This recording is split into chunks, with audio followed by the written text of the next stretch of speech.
Feeling brain है एक जिद्दी बच्चे की तरह जो सिर्फ अपनी मनमानी करना चाहता है। लेकिन फीलिंग ब्रेन कह रहा है अभी 2 हफ्ते पड़े हैं, अभी बैठ के हम नेटफ्लिक्स एंड चिल करते हैं। अगर आपने लाइफ में हमेशा अपने फीलिंग ब्रेन की बातों को आसानी से मान लिया है और अपने थिंकिंग ब्रेन को स्ट्रॉन्ग होने का कभी चांस ही नहीं दिया, तो आप प्रोक्रेस्टिनेट करेंगे।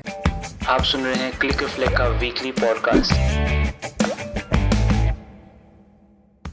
नमस्कार, आप सुन रहे हैं क्लिक रिफ्लेक्ट का वीकली पॉडकास्ट, जहाँ हम हर हफ्ते एक ऐसे टॉपिक के बारे में बात करते हैं जिसको सुनने के बाद आपको अपने ऑर्डिनरी लाइफ पर रिफ्लेक्ट करने का एक नया पर्सपेक्टिव मिलता है। तो अगर इस तरह का इंटेलेक्चुअल कंटेंट आप कंज्यूम करना पसंद करते हैं तो इस चैनल को सब्सक्राइब कर दीजिए और बेल आइकन को दबा दीजिएगा ताकि वीडियो अपलोड होने पर आपको उसकी नोटिफिकेशन मिल सके। आज हम बात करने जा रहे हैं द पैराडॉक्स ऑफ प्रोक्रेस्टिनेशन की। आसान शब्दों में प्रोक्रेस्टिनेशन का अर्थ है चीज़ों को टालना, क्योंकि आपकी इस वक्त उस चीज़ को करने की इच्छा नहीं है। जैसे मान लीजिए आपको अपने ऑफिस में एक बहुत इंपॉर्टेंट प्रेजेंटेशन देनी है 2 हफ्ते बाद, तो आप पहले के कुछ दिनों तक उस काम को टालते रहते हैं कि हाँ कल बैठ के कर लूँगा प्रिपरेशन या कर लूँगी, और वो कल कभी आता ही नहीं है। और फाइनली एक रात पहले आप बैठते हो सारा काम करने की नाकाम कोशिश करने। पैराडॉक्स का मतलब है कोई एक ऐसी चीज़ जो सेल्फ कॉन्ट्राडिक्टरी है। मतलब आप एक चीज़ कहते हैं और वो चीज़ कहने से ही उसकी अपोजिट चीज़ इम्प्लाई हो रही है या उसका अपोजिट इफेक्ट सामने आ रहा है। पैराडॉक्स ऑफ प्रोक्रेस्टिनेशन ये है। हम प्रोक्रेस्टिनेट इसलिए करते हैं क्योंकि वो जो भी काम है वो इस वक्त करने में कष्ट है। अभी आराम करना इजी है और प्रेजेंटेशन की प्रेपरेशन करना सफरिंग है। तो हम प्रोक्रेस्टिनेट करते हैं to avoid short term suffering, मतलब इस वक्त मुझे सफर ना करना पड़े। लेकिन जब हम ऐसा करते हैं तो वो काम धीरे धीरे पाइल अप होने लगता है और फिर एंड में हम लोग को बहुत भारी मात्रा में सफर करना पड़ता है, उससे ज्यादा जितना कि हमें तब सफ़र करना पड़ता है जब हमने उस काम को प्रोक्रेस्टिनेट किया। तो यहाँ पर पैराडॉक्स ये है कि जो चीज़ आपने सफरिंग को अवॉइड करने के लिए की, वही चीज़ बड़ी मात्रा में आपकी सफरिंग का कारण बन जाती है। अब ऐसा क्यों होता है, इसको समझने के लिए एक एनालॉजी है। मान लीजिए आपकी कॉन्शियसनेस एक गाड़ी है जो आपकी लाइफ के रोड पर चल रही है और इस गाड़ी में है आपके 2 दिमाग। पैसेंजर सीट में है आपका थिंकिंग ब्रेन जो कि है डिलिजेंट, एक्यूरेट और इम्पार्शियल, लेकिन ये स्लो ब्रेन है। थिंकिंग ब्रेन को लगता है कि वो आपकी स्टोरी का हीरो है, लेकिन वो केवल एक सपोर्टिंग कैरेक्टर है। आपकी स्टोरी का हीरो है फीलिंग ब्रेन जो कि आपकी गाड़ी को एक्चुअली चला रहा है। कुछ लोग इसे बंदर दिमाग भी कहते हैं। फीलिंग ब्रेन बनता है आपके इमोशंस, इम्पल्सेस, इंट्यूशंस एटसेट्रा से। ये बहुत इरेशनल है और इनएक्यूरेट भी, लेकिन ये आपका क्विक ब्रेन है। जब भी आपके सामने कोई भी सिचुएशन आती है तो सबसे पहले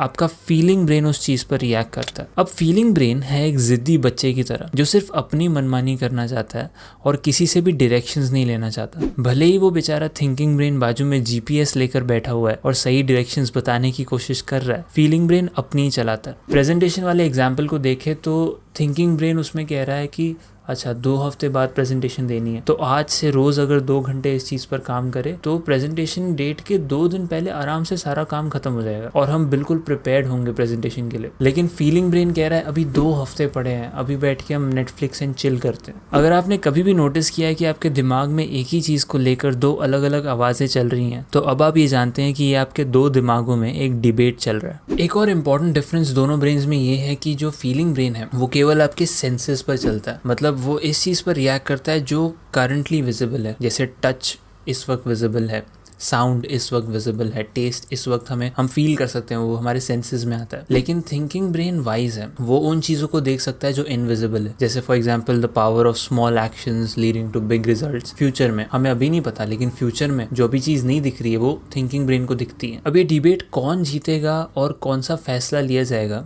वो डिपेंड करता है कि आपने अपनी लाइफ में किस ब्रेन को ट्रेन किया है। हमारा ब्रेन एक्चुअली एक मसल की तरह है और हमारी बॉडी के बाकी मसल्स की तरह आप उसे जिस तरह ट्रेन करेंगे वो उसी चीज में स्ट्रांग हो जाएगा। अगर आपने लाइफ में हमेशा अपने फीलिंग ब्रेन की बातों को आसानी से मान लिया है और अपने थिंकिंग ब्रेन को स्ट्रांग होने का कभी चांस ही नहीं दिया, तो आप प्रोक्रेस्टिनेट करेंगे। लेकिन यदि आपने अपने थिंकिंग ब्रेन को इतना स्ट्रांग बनाया है कि आपका फीलिंग ब्रेन भले ही कितनी जिद कर ले उसे उसकी बात सुननी ही पड़ेगी, तो आप प्रोक्रेस्टिनेट नहीं करेंगे। तो इस चीज का सोल्यूशन क्या है? सोल्यूशन ये है कि शुरुआत में आपके थिंकिंग ब्रेन को वो भाषा बोलनी पड़ेगी जो कि आपके फीलिंग ब्रेन को समझ आती है, यानी कि फीलिंग्स की। आपके फीलिंग ब्रेन को ये बताना होगा कि कितना अच्छा फील होगा जब पूरी प्रेजेंटेशन 2 दिन पहले रेडी हो जाएगी, कितना कॉन्फिडेंट फील होगा जब हम वहाँ वो प्रेजेंटेशन दे रहे होंगे, कितना अच्छा फील होगा जब बॉस खुश होकर प्रमोट कर देंगे एक्सेट्रा। और इम्पोर्टेंट है दोनों ब्रेन्स के बीच में एक बैलेंस, एक संतुलन होना। मतलब कभी कभी आप अपने फीलिंग ब्रेन को भी अपनी मन मर्जी करने दे, बट एज लॉन्ग एज वो आपके थिंकिंग ब्रेन के निगरानी के अंडर है। तब आप अपनी लाइफ में डिफिकल्ट से डिफिकल्ट टास्क भी अचीव कर सकते हैं, क्योंकि आपके दोनों ब्रेन्स एक दूसरे के खिलाफ नहीं जा रहे, एक दूसरे के साथ चल रहे हैं। प्रोक्रेस्टिनेशन को अवॉइड करने का एक और सोल्यूशन है 2 मिनट रूल। इसका एक और वर्जन भी है जो हैबिट्स से रिलेटेड है, जो जेम्स क्लियर एटॉमिक हैबिट्स इस बुक में बताते हैं। लेकिन मैं इस रूल को हैबिट्स के कॉन्टेक्स्ट में नहीं, बट शॉर्ट टर्म डिसीजंस लेने के कॉन्टेक्स्ट में बोल रहा हूँ। 2 मिनट रूल कहता है कि यदि कोई ऐसा काम है जिसको करने में आपको 2 मिनट से कम लगेंगे तो उसे इसी वक्त कर दो। एंड ये बहुत छोटी सी बात लगती है, लेकिन एक्चुअली बहुत ही ज्यादा पावरफुल है। जब हम अपने माइंड को इन छोटी छोटी डिसीजंस के बोझ से फ्री रखेंगे, तभी हम बड़े कामों पे फोकस कर सकते हैं। जैसे आपने कॉफी पी ली और कॉफी का कप डेस्क के साइड पर रख दिया। अब आप ये सोच रहे हो कि मैं ये कप किचन सिंक में जाकर धोकर रख दूं या इसको यही पड़े रहने दूं और बाद में उठाऊं। अब ये काम करने में आपको डेफिनेटली 2 मिनट से कम ही लगेंगे, तो इसको इमीडिएटली कर देना चाहिए, ना कि उसे प्रोक्रेस्टिनेट करना चाहिए। और हाँ, अपने बर्तन धोना बहुत ज़रूरी है। इस एपिसोड को देखो, इसमें बहुत सारे रीजंस दिए थे कि क्यों ज़रूरी है। ऐसे छोटे छोटे एक्शंस लंबे समय तक करते रहने से आप अपने थिंकिंग ब्रेन को स्ट्रांग बना रहे हैं, जिससे कि आप अपनी लाइफ में अपने फीलिंग ब्रेन के गुलाम नहीं रहेंगे, क्योंकि जब वैसा होता है तभी हम प्रोक्रेस्टिनेट करते हैं। अब जब काम बहुत बड़ा हो, जैसे 2 हफ्ते बाद की प्रेजेंटेशन, तो सबसे बेस्ट अप्रोच है उस बड़े काम को छोटे छोटे चंक्स में डिवाइड करना और ये देखना कि आज या अभी मुझे कितना काम करना है या कितनी चीज पे फोकस करना है। प्रोक्रेस्टिनेट करने की अर्ज इसलिए आती है क्योंकि हम सारे काम को एक ही गो पे करना इमेजिन करते हैं, जिससे कि हमारा फीलिंग ब्रेन घबरा जाता है। पर इसी रीजन की वजह से हमें एक थिंकिंग ब्रेन भी दिया गया है जो रैशनली चीज़ों को सोचता है और उस काम को फीलिंग ब्रेन के लिए आसान बना देता है। Because at the end of the day feeling brain आपकी गाड़ी चला रहा है, ना कि थिंकिंग ब्रेन। तो इस वीडियो में जो आइडियाज़ मैंने डिस्कस किए वो अलग अलग जगहों से, कुछ आर्टिकल्स में से, कुछ वीडियोज़ में से, और जो थिंकिंग ब्रेन फीलिंग ब्रेन का कॉन्सेप्ट है वो एवरीथिंग इज एफ्ट इस बुक में से, मार्क मैनसन ने लिखी हुई बुक है। बहुत ही अच्छी बुक है। टाइटल पे मत जाओ, लेकिन वो बुक